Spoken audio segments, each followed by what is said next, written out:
आज का वाकया है तो कराची का, लेकिन इसका रेडियस काफ़ी बड़ा है। इस रेडियस में काफ़ी इस वाकये के इंग्रेडिएंट्स बिखरे हुए हैं। सर तौफीक फिज़िक्स के बड़े मशहूर और मारूफ टीचर हैं और बहुत काबिल यंग टीचर्स। जैसे वो इंडिया में आजकल आप देख रहे हैं वो फिज़िक्स वाला, मैथ वाला, केमिस्ट्री वाला, वो ज़रा उस तरह का एक यंग टीचर है जिसको यंग जनरेशन भी पसंद कर रही है, पढ़ा भी अच्छा रहे हैं और बहुत जल्दी उन्होंने बड़ा मकाम हासिल कर लिया है।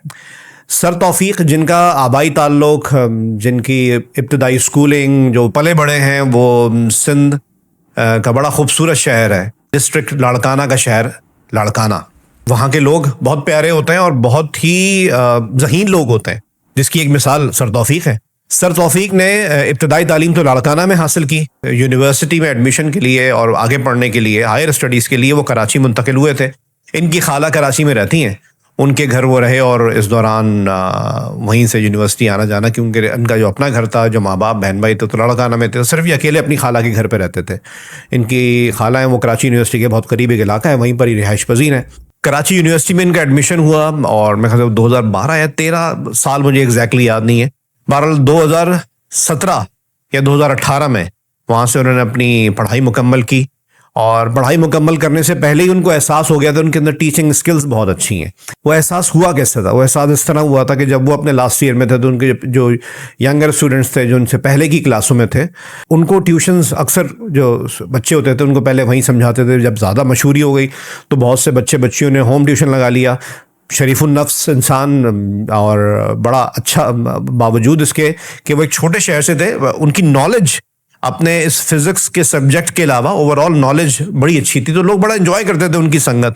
और उनसे उनका टीचिंग का अंदाज भी बड़ा डिफरेंट है, क्योंकि यंग, मैंने आपको बताया, यंग इंसान है और ऐसे शख्स, ऐसे टीचर होना पाकिस्तान में, स्पेशली कराची में होना बहुत ज़रूरी है। लेकिन किसी को क्या पता था कि आने वाला वक्त सर तौफीक के लिए कैसा तूफान ला रहा है। सर तौफीक ने जब अपनी पढ़ाई कराची यूनिवर्सिटी से मुकम्मल की और फिज़िक्स की छोटी मोटी ट्यूशन्स दे रहे थे, तो उसके बाद कराची के एक बड़े कोचिंग सेंटर से उनका एक मुआहदे की बात होनी शुरू हो गई कि शायद वहाँ पे फ़िज़िक्स की टीचिंग किया करेंगे। वो बात अभी जारी थी कि इनको एक मिडिल ईस्टर्न कंट्री से ऑफ़र आ गई टीचिंग की कि आप यहाँ पे आके फ़िज़िक्स पढ़ाएं, और एक एजुकेशनल इंस्टीट्यूट था, वहाँ से इनको ऑफ़र आई और ऑफ़र बहुत ल्यूक्रेटिव थी, बहुत उनको लुभाई कि जी इतना अच्छा अमाउंट है, इतने अच्छे पैसे हैं। तो उन्होंने उस कोचिंग सेंटर से फ़िलहाल मुआहदे को मुअत्तल कर दिया, अभी हुआ नहीं था। उसको बोला कि सही, इसको फ़िलहाल पोस्टपोन कर देते हैं, बाद में देखते हैं। मैं अभी वहाँ पे जाना चाहता हूँ। मिडिल ईस्टर्न कंट्री चले गए, वहाँ पर उन्होंने तकरीबन 3 साल ये सब्जेक्ट पढ़ाया और 3 साल के दौरान घर भी पैसे भेजना, अपना खर्चा निकालने के बावजूद को 50-60 लाख रुपए की उन्होंने जब सेविंग्स कर ली। तो होता है इतनी अर्ली एज में एक बंदा बाहर चला गया, कुछ लोग सेटल हो जाते हैं, कुछ नहीं हो पाते। कोरोना का भी टाइम था, लोग घरों में भी बंद रहे, फिर उस दौरान बाकी मामला, अगर वो मेरे ख्याल से हर साल पाकिस्तान आते रहते तो इतना दूर नहीं है बाकी जो जिस मुल्क में वो टीचिंग कर रहे थे, लेकिन फ़्लाइट्स बंद थी, बाकी चीज़ें थी, इतनी ज़्यादा होम सिकनेस हो गई तो उन्होंने एकदम वहाँ पे इस्तीफ़ा दिया और बोला कि नहीं, मैं लाड़काना वापस जाना चाहता हूँ। लाड़काना वापस आके कुछ अर्सा उन्होंने वहाँ पे टीचिंग की, होम ट्यूशन ही देते थे और इसके अलावा एक एजुकेशनल इंस्टीट्यूट से भी जुड़ गए थे। वो करने के दौरान इनके दोस्तों ने कहा कि सही है यार, जब तुम तुम तो मुल्क से निकल के पढ़ा कर आए हो, तो कम से कम कराची, लाहौर, इस्लामाबाद तो जाओ। तुम छोटे शहर में बैठे हो, बावजूद उसके कि अपने शहर से मोहब्बत होनी चाहिए, लेकिन बड़े शहरों में करियर ज़्यादा अच्छा है, वहाँ पे भी स्टूडेंट्स हैं, उनको भी ज़रूरत है तुम जैसे उस्तादों की। और बहुत से छोटे शहरों के लोग इन शहरों में जाते हैं इसी वजह से कि अच्छे उस्ताद मिलेंगे तो तुम्हें जाना चाहिए। जनाब वो कराची गए और इस बार किराए का एक फ़्लैट लिया कराची के एक इलाके में, और जिस कोचिंग सेंटर से उनकी बात चल रही थी उन्होंने वहीं पर ही जॉब कर ली या उनके साथ पार्टनरशिप कर ली, वहाँ पर पढ़ाना शुरू किया। अब दोस्त बनते हैं, एक दोस्तों का सर्कल होता है, कुछ जूनियर टीचर्स थे, कुछ सीनियर टीचर्स थे, फिर उनके दोस्त के दोस्त, फिर एक सर्कल बनता गया। आपको पता है कराची की एक नाइट लाइफ है। इस दौरान सर तौफीक की मुलाकात हुई फैज़ान से। फैज़ान बोल चाल में अच्छा बंदा था, इनकी ज़्यादा बातचीत यूँ हो गई। कराची के कल्चर में चीज़ है, शायद ओवरऑल पाकिस्तान में चीज़ हो, लेकिन कराची में बहुत है कि जी हमारा हम ज़बान है, ये हमारे लिए ज़्यादा बाएतमाद है। और ये बाकी शहरों से लोग आते हैं, वो यही कोशिश करते हैं कराची में कि हम अपने हम ज़बानों में ज़्यादा मिंगल करें या ज़्यादा एतमाद करें। तो क्योंकि लाड़काना से थे और फैज़ान भी सिंधी स्पीकिंग था, तो इनकी दोस्ती एक एतमाद के रिश्ते में तब्दील हो गई कि यार सिंधी सिंधी भाई भाई। वो आपको पता है कराची में जैसे माजर माजर भाई भाई है, ऐसे ये छोटे छोटे हम ग्रुप्स में बटे हुए हैं। तो पाकिस्तानी है तो दूर की बात, वो एक ओवरऑल ख़ुद को सिंधी कहने में भी कुछ लोग आर महसूस करते हैं कि जी हम कराची के हैं, आप सिंध के हैं। तो अकॉर्डिंगली उसके हिसाब से ग्रुप्स भी बन गए, लोगों के माइंडसेट भी वैसे बन गए। तो बहरहाल फैज़ान और सर तौफीक की बहुत अच्छी दोस्ती हो गई, किसी रेफरेंस से लोग दोस्त बने थे। अच्छा, फैज़ान को इन्होंने बताया कि मैं ऐसे वहाँ पढ़ कर आया हूँ, मेरे पास कुछ सेविंग्स भी हैं, मैं कहीं इन्वेस्ट करना चाहता हूँ, मैं कोई कोचिंग सेंटर खोलना चाहता हूँ। लेकिन लोगों ने बताया कि 50-60 लाख रुपए तो बहुत कम इन्वेस्टमेंट है आपके लेवल के हिसाब से, अगर कोई कोचिंग सेंटर आप इंडिपेंडेंटली खोलना चाहें। फिलहाल वो रुक गए थे। फैज़ान ने उनको एक बिजनेस आइडिया दिया, अपनी एक वेबसाइट दिखाई। उसने बोला कि मेरा शारा फैसल पर ऑफिस है, ये मेरी वेबसाइट है और हम इतने इतने लोग इसमें पार्टनर्स हैं। वो कोई होम सोल्यूशन की वेबसाइट थी, एक सर्विस जो आजकल हर घर में ज़रूरत बन गई है, उसको प्रोवाइड वो करते थे। उसके लिए कुछ इक्विपमेंट बाहर से मंगवाते भी थे। और उसने बताया कि यार हम तो इसको बहुत एक्सपेंड करने जा रहे हैं, आप हमारे बिजनेस में चाहें तो इन्वेस्ट कर सकते हैं। ये 2-3 महीने के मैं आपको बता रहा हूँ, एक कट शॉट करके कि ये साइकिल चली, ये इन्वेस्टिगेशन अपनी तरफ से सर तौफीक ने की। उन्होंने बोला सही है, आप करना चाह रहे हैं तो इसकी साइट क्या है, बाकी लोग क्या हैं। तो वो कराची के आउटस्कर्ट्स में एक जगह लेकर गए खुले मैदान में कि जी यहाँ पर हम ये प्रोजेक्ट लगाने जा रहे हैं इन लोगों की सपोर्ट से, जिसमें रावलपिंडी का एक शख्स है जो हमारे लिए एज एन एजेंसी काम कर रहा है बाहर का, जो जहाँ से चीज़ें इंपोर्ट होनी है, फिर बाहर से हमें कुछ इंजीनियर्स चाहिए होंगे, और फिर यहाँ हमने फील्ड ले ली है तो उस फील्ड का भी दौरा करवाया जो मैंने आपको बताया। कराची के आउटस्कर्ट्स में एक जगह थी, वहाँ के 1-2 लोकल से मिलवाया सर तौफीक को, एक एतमाद की फ़ज़ा क्रिएट की। और फिर वही बात कि सिंधी सिंधी भाई भाई, ये एतमाद तो ऑलरेडी था। फिर इसने बोला कि नहीं, मैं इसको यार पैसे तो मैं इन्वेस्ट करने को राज़ी हूँ जो आप मुझसे कह रहे हो, लेकिन इसका मॉडल क्या होगा। तो कहना यार हम फौरी तौर पे आपको इस पर कुछ नहीं दे सकते। 5-6 महीने बाद जब यहाँ पे इन्वेस्टमेंट इस सूरत में हो जाएगी, हमारा इक्विपमेंट लग जाएगा, हमारी इस फील्ड पे जो चीज़ें लगनी है वो लग जाएंगी, तो हम आपको मुनाफा भी दिया करेंगे और आप कहेंगे जी प्रिंसिपल अमाउंट जिस महीने में वापस चाहिए आपको मिल जाएगा। अकॉर्डिंगली एक स्टैम्प पेपर पर एग्रीमेंट बना दिया गया और इन्होंने शुरू में कोई 28 लाख रुपए की रकम दी और कमिटमेंट ये हुई कि टोटल आप 60 लाख रुपए इन्वेस्ट करेंगे। अच्छा, 28 लाख रुपए की रकम देने से पहले जिन्होंने बोला था ना कि रावलपिंडी में हमारी एक एजेंसी के तौर पे एक गारंटीयर समझ लिया पाकिस्तान की तरफ से, जो एक एज अ मिडल मैन बहुत से लोगों के भी जो गैर मुल्क में लोग हैं हम उनसे कनेक्ट कर रहा है, हमारे लिए उनसे बात कर रहा है। तो सर तौफीक ने उनसे भी बात की और वो एक नॉन सिंधी बंदा था, मतलब पंजाबी स्पीकिंग था। तो उससे भी उसको किसी तरीके से सर तौफीक ने अपना कोई नेटवर्क जो बेहतर समझते थे उसके ज़रिए वेरीफाई भी किया इस चीज़ को। फिर वेबसाइट है, फिर फैज़ान ख़ुद इनके सामने मौजूद था। तो इनको जब एतमाद हुआ तो उन्होंने पहली ट्रेंच या क्या कहेंगे पहली किस्त एक तरह से दे दी कि सही है, मैं इतने इतने लाख रुपए दे रहा हूँ। और विदिन वीक्स पूरी 55 लाख रुपए की रकम फैज़ान के हवाले कर दी। अच्छा, इसमें ऐसा कोई फ्लॉ नहीं था कि जिस पे कोई शक पैदा हो सके। डिजिटल ट्रांजैक्शन हुई थी, कंपनी का जो अकाउंट था, फैज़ान की जो कंपनी थी जो होम सोल्यूशन प्रोवाइडर्स थे, उस कंपनी के अकाउंट में डिजिटल ट्रांजैक्शन हुई थी सर तौफीक के अकाउंट से। तो ऐसा कुछ इबाहम नहीं था। और एक एग्रीमेंट बना था, बिजनेस इन्वेस्टमेंट एग्रीमेंट था जी, उसमें ये मेंशन हुआ कि मैं इस बिजनेस में इन साहब को ये पैसे दे रहा हूँ।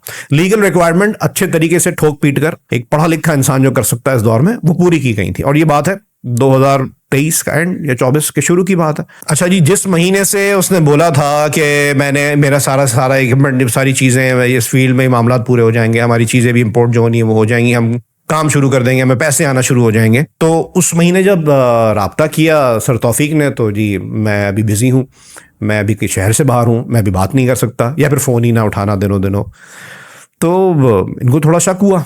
सर तौफीक उसके घर में गए। अच्छा, इसका जो घर है फैज़ान का जिसने इन्वेस्टमेंट ली थी, वो किसी छोटी मोटी जगह घर नहीं है। मैं उस अपार्टमेंट प्रोजेक्ट का नाम नहीं ले रहा क्योंकि फिर आपको पता है मेरा मकसद किसी का भी नाम लेना नहीं होता, सिर्फ और सिर्फ गाइडेंस प्रोवाइड करना होता है अगर किसी को मिल सके तो। उस अपार्टमेंट प्रोजेक्ट में गया और उस अपार्टमेंट प्रोजेक्ट में आपको पता है महंगे अपार्टमेंट है, सस्ते अपार्टमेंट प्रोजेक्ट में भी आप जाएँ तो वो आपको चौकीदार या गार्ड घुसने नहीं देता। लेकिन गार्ड ने देखा था कि ये तो जी हमारे ये फलाने अपार्टमेंट के साहब हैं, उनके साथ गाड़ी में आते जाते हैं। उनके हाथ में कुछ एग्रीमेंट थे और कुछ चेक्स थे जो फैज़ान ने दिए हुए थे। ये उस अपार्टमेंट बिल्डिंग में दाखिल हुए, उसके घर गए, गार्ड ने जाने दिया, अपार्टमेंट में खटखटाया, वो शख्स निकला, इनकी बात हुई और इन्होंने शोर शराबा किया कि भाई ना तुम फ़ोन उठा रहे हो ना कुछ कर रहे हो, तुमने अगर इस तरह चलना है तो मुझे मेरी इन्वेस्टमेंट वापस चाहिए। मैं सीधा सादा भाई एक टीचर हूँ, मुझे ये चक्करबाजियाँ नहीं आती हैं।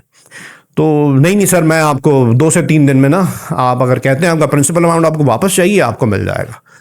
ये खामोश होके आ गए। नीचे उतरने लगे तो यूनियन ऑफिस में एक साहब बैठे थे, उन्होंने बोला कि यार आप इस चक्कर में कहाँ फंस गए हैं, 5-6 महीने पहले भी एक साहब आए थे, आपकी तरह एक यंग बंदा था, उसके हाथ में भी ऐसी चेक्स और कुछ स्टैम्प पेपर्स थे, तो आप शायद गलत चक्कर में फंस गए। वो वहाँ से निकल तो गए, मतलब सर तौफीक वहाँ से चले तो गए, लेकिन अब उनका दिमाग मतलब एक चक्कर आने शुरू हो गए, चीज़ें दो दो नज़र आनी नहीं शुरू हो जाती कि उनको कंफर्म हो गया, क्योंकि उनके दिल में एक जगह था कि चलो यार मेरा हम ज़बान है, तो शायद बिजनेस में ऊंच नीच हो जाती है, कोई चीज़ इंपोर्ट होनी है वो नहीं हुई, ये सही कह रहा हो, मैंने इसके साथ ज्यादती कर दी, मैंने इसके साथ शायद कोई ज़ोर ज़बरदस्ती कर रहा हूँ जो नहीं करनी चाहिए।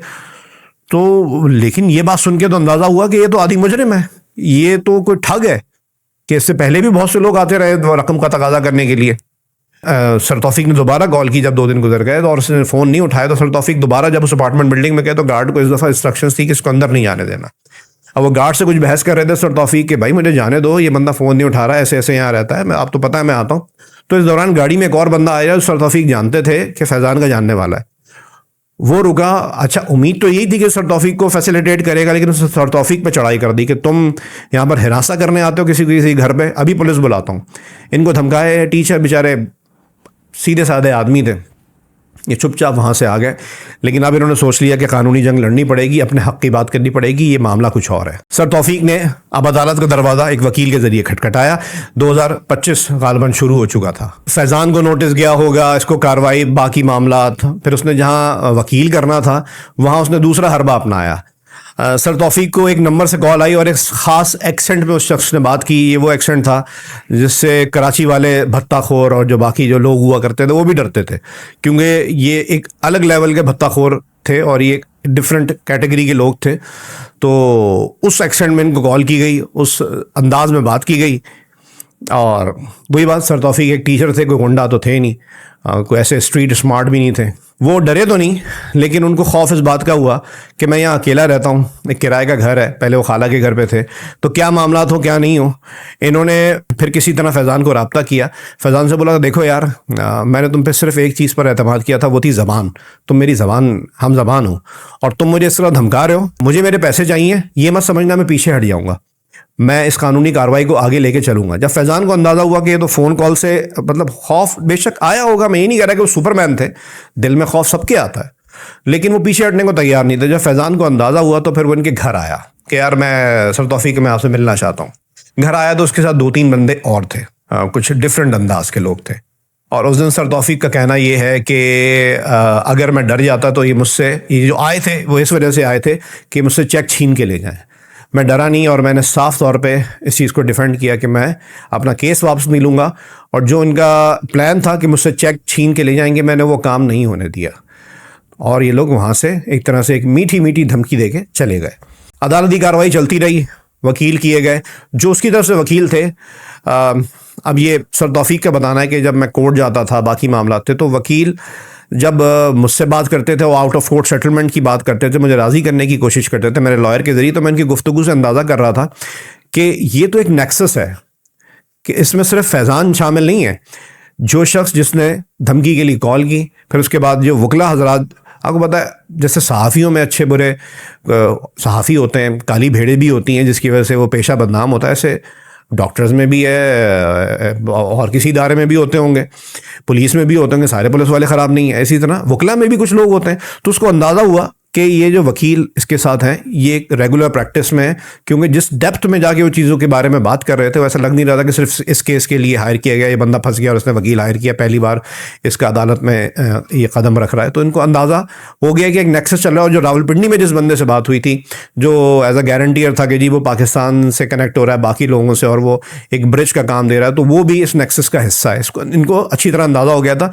लेकिन वो तसल्ली ये थी कि मैंने सारी लीगल रिक्वायरमेंट्स पूरी की हैं और सारे वो एडमिसिबल एविडेंसेस हैं वो अदालत में कबूल किए जाएंगे। और वही हुआ, केस आगे चला, एफआईआर भी दर्ज हुई। और जब ये सीधे तरीके से नहीं मान रहा था तो फिर केस वकला के ज़रिए अदालत से ये ऑर्डर्स लिए गए कि इसके कंपनी के अकाउंट और को शायद कोई एक और अकाउंट था जो इसमें मैंशन था, वो सीज किया जाए। वो अकाउंट जब फ्रीज हो जाएंगे तो आपको पता है ऐसी सूरत में जो लुटेरा है, जिसने लूट की रकम ही एक जगह रखी हुई है और उस पोटली पर ही अटैक हो जाए, तो वो तो फिर घबराएगा। जब उसके अकाउंट फ्रीज किए गए कानून के मुताबिक, फिर फैज़ान ने सर तौफीक से रब्ता किया, उसने बोला कि मैं आउट ऑफ कोर्ट सेटलमेंट या जो भी मामला है मैं आपसे बैठ कर बात करना चाहता हूँ। उसकी टोन ही डिफरेंट थी। फिर वो एक तीसरी जगह बैठे, सर तौफीक ने इस दफ़ा अपने घर नहीं बुलवाया, उसने बोला कि देखें ऐसे ऐसे रकम है, मैं अभी आपको वापस कर देता हूँ और कुछ रकम के मैं आपसे चेक्स ले लेता हूँ। अब ये पूरा एक कहानी मैंने आपको सुना दी। इस कहानी का अभी दी एंड नहीं हुआ है। केस में टोटल 55 लाख रुपए लिए गए थे सर तौफीक से, और तकरीबन अभी सिर्फ और सिर्फ 17 लाख रुपए चेक्स के ज़रिए वापस हुए हैं। ये वापस कैसे हुए? अदालत में इसने फैज़ान ने शर्त रखी थी कि भाई मेरा आप अपना केस वापस ले लो, मेरे अकाउंट तो अनफ्रीज़ हो, तो मैं तो बिल्कुल मैं रोड पर आ गया हूँ। सर तौफीक ने वकला के ज़रिए अदालत में अपना एक राज़ीनामा पेश किया कि जी इस शख्स ने मुझसे ये रकम फौरी तौर पे मेरी वापस की है। ये इस रकम के 2028 तक के चेक दिए कि हर 6 महीने, हर पता नहीं हर 4 महीने बाद आप ये चेक जमा कराएंगे और आपके 2028 के फरवरी तक ये रकम पूरी हो जाएगी। इसकी बुनियाद पर सर तौफीक ने इस राज़ीनामे में लिखा जो अदालत में जमा करवाया कि मैं केस वापस ले रहा हूँ, उसके अकाउंट अनफ्रीज किए जा सकते हैं। ये बताने का मकसद ये है कि ऐसा नहीं था कि जी उन्होंने बोला अच्छा सही है मैं केस वापस ले रहा हूँ यार, तुम मेरे पैसे वापस कर दो। बाकायदा कानूनी कार्रवाई की गई। अब वो कल को केस दोबारा मतलब केस रीओपन करना हो तो चीज़ डॉक्यूमेंट अदालत में जमा है। और ये तो मेरे ख्याल से, मैं कानूनी मामला को इतना नहीं समझता, शायद बुकला हजरात बेहतर बता सकते हैं कि ये तो कंटेम्प्ट ऑफ कोर्ट हो जाएगी कि अगर वो राज़ीनामे की खिलाफ वर्जी फैज़ान करेगा और वो दोबारा चेक्स कोई बाउंस होंगे, तो अब तो रियासत ने जिम्मेदारी ले ली है, तो अब 100% रकम वापस होनी ही होनी है। लेकिन ये कहानी सुनाने मैं आपको क्यों इतना आपका टाइम वेस्ट कर रहा हूँ? कहानी सुनाने के 2-3 मकासद हैं। एक तो ये कि सर तौफीक जिनसे मैंने बात की, जिनकी थोड़ी बहुत पर्सनालिटी मैं किसी रेफरेंस से जानता हूँ, वो शख्स एक छोटे से इलाके से, मतलब लड़काना कोई इतना छोटा शहर भी नहीं है, पाकिस्तान का 15वां बड़ा शहर है आबादी के लिहाज से और बाकी मामलात में, लेकिन वहाँ से पढ़कर कराची आया। कराची में डिग्री कंप्लीट अपनी होने से पहले इतना मशहूर हो गया कि वो ट्यूशन दे रहा था। फिर वो मिडल ईस्ट इतनी जल्दी पढ़ाना चला गया, शायद लेट 30s में लोगों को ऐसा मौका मिलता हो, वो पढ़ाने चला गया। वहाँ पे वो बस होम सिकनेस फील ना करता तो वो नहीं आता वापस। वो भी अनफॉर्चुनेट था कि वो कोरोना आ गया कि वो पाकिस्तान हर साल या हर 6 महीने बाद आता रहता, तो वो भी फील नहीं कर पाता। शायद उससे आगे कहीं और चला जाता या वहीं रहता। एक टीचर की इज्जत है और सैलरी स्ट्रक्चर भी डिफरेंट था कि उसने 3 साल में 50-55 लाख से 60 लाख रुपए बचा लिए थे पाकिस्तानी। तो वो शख्स इस वक्त ऐसा है कि उससे अगर आप बात करें ना, तो वो टीचिंग के काबिल तो दूर, वो एक नॉर्मल कन्वर्सेशन के काबिल भी नहीं रहा है, क्योंकि धमकियां देना, उसके घर पर आना, अजीब अजीब लोगों से मुकाबला करना, मतलब लफ्ज़ी जंग करना, फिर उसके घर जाके उसको जब घर गया तो वहाँ धमकाया गया उसको, फिर अदालत के चक्कर, मतलब वो कहते हैं ना कि जी हस्पताल, अदालत और थाने, किसी के दुश्मन को भी अल्लाह ताला यहाँ के चक्कर ना लगवाए। तो ये सब चीज़ें फेस करने के बाद एक ब्राइट स्टूडेंट के बाद एक ज़बरदस्त टीचर, जो पाकिस्तान का नाम मेरे ख्याल से इंडिया क्या पूरी दुनिया में एक मिसाल बन सकता था कि भाई ऐसा, हमारा भी एक फ़िज़िक्स वाला खड़ा हो रहा था सर तौफीक के नाम से, लेकिन उसको डंडा सर पे मार के ज़ख्मी कर दिया गया। मैं तो यही कहूँगा, आपने उसको आधा पागल कर दिया, एक धोखेबाज ने, एक ठग ने। अब कहा जाए कि सर तौफीक बेवकूफ़ थे, नहीं। हम लोग जब खुद शरीफ होते हैं ना तो हम समझते हैं सारी दुनिया शरीफ है। वो स्ट्रीट स्मार्ट नहीं थे, वो ईमानदार, दयानतदार, एक पढ़े लिखे आदमी थे, मेहनत से कमाना जानते थे। उनको लगता था कि सारे इंसान ऐसे होते हैं और यहाँ हम गलती करते हैं। इस कहानी को सुनाने का एक मकसद ये भी है, आप ये ना समझें कि जितने साफ़ सुथरे शरीफ आप हैं तो दुनिया वैसी ही है। आप वाक़यात और हालात पे नज़र रखें। मेरी जो कहानी का सीरीज़ सुनाने का मकसद ये किसी को बदजन करना या बदअतमादी को मज़ीद फैलाना नहीं है। मेरा मकसद ये है कि गाइडलाइन, बेसिक इंग्रेडिएंट्स आपके किसी भी बिज़नेस एग्रीमेंट या ज़ाती ताल्लुकात में पूरे होने चाहिए। तीसरी अहम चीज़ जो बुराई है हमारे, ख़ास तौर पे मेरा के शहर कराची में, मुझे नहीं पता दूसरे शहरों में, मुझे होता है कभी कभी लगता है दूसरे शहरों में भी है, कि हम कहते हैं यार चाहे ज़ाती रिश्ते हों, चाहे कारोबारी मामलात हों, चाहे कभी कभी वर्क प्लेसेस जो नौकरी के मामलात होते हैं, उसमें भी हम कहते हैं जी हमारा हम ज़बान है। कराची में बहुत ज़्यादा है, महाजर को सपोर्ट कर रहा है, सिंधी की स्पीकिंग को सपोर्ट कर रहा है, और एक दूसरे की कम्युनिटीज़ को गाली भी दे रहे हैं। तो जनाब, हर ज़बान बोलने वाले में सिंधी, सराइकी, पठान, जो हमारे पश्तून भाई होते हैं, इसके अलावा बलोच, महाजर, जो भी कह लें आप, इन सब में 2 ही कैटेगरीज हैं, एक अच्छे एक बुरे। एक पर एतमाद किया जा सकता है, एक पर एतमाद नहीं किया जा सकता। और इसकी बुनियाद कोई ज़बान नहीं हो सकती, वो किसी भी ज़बान का बोलने वाला हो सकता है। तो सिर्फ और सिर्फ सर तौफीक का जो पहली जो वजह थी उस पर एतमाद करने की, वो यही कि यार हमारा सिंधी भाई हमें धोखा नहीं देगा। भाई महाजरों में भी धोखा देने वाले हैं और बहुत आला दर्जे तक हैं, हर लिहाज से सिंधियों में भी हैं, हर ज़बान बोलने वालों में। इसका ताल्लुक ज़बान से नहीं है। मैं कहता हूँ ना कि यार किसी ने धोखा दे दिया, बहुत से लोग कहते हैं यार ये बंदा महाजर था। यार भाई महाजर कौम ने धोखा नहीं दिया, एक इंडिविजुअल अशर आलम ने आपको धोखा दिया। मेरी जो भी ज़बान है, मेरी सारी ज़बान बोलने वाले को मोरद इल्ज़ाम नहीं ठहराया जाना चाहिए। या अगर मैंने कोई वर्ल्ड कप जीत लिया तो उसका मतलब ये थोड़ी कि सारे बट बेहतरीन खिलाड़ी हैं, ऐसा नहीं हो सकता। कुछ बट किसी केस में भी पकड़े जा सकते हैं, क्रिकेट में भी पकड़े गए थे ना। तो बहरहाल ये छोटा सा किस्सा आपके सामने रखना था कि कानूनी रिक्वायरमेंट पूरी करने के बावजूद एक शख्स को इतनी जहनी अजियत का शिकार वो अभी तक है। हो सकता था वो दोबारा, अभी फ़्लाइट्स खुली हैं, पूरी दुनिया अब कनेक्ट हो गई दोबारा, इस दफ़ा कहीं और किसी बड़े मुल्क में, दूसरे मुल्क में जाके पढ़ा रहा होता, या कराची में ही बहुत बड़ा नाम पैदा कर चुका होता, लेकिन इस वक्त वो एक जहनी तनाव का शिकार है। तो बस इस कहानी से आपने क्या सबक लिया, ज़रूर मुझसे शेयर कीजिएगा कमेंट सेक्शन में। और मेरी इस पूरी स्टोरी में कोई भी लफ्ज़, कोई भी जुमला अगर आपको बुरा लगा हो तो मेरा मकसद सिर्फ और सिर्फ रहनुमाई था।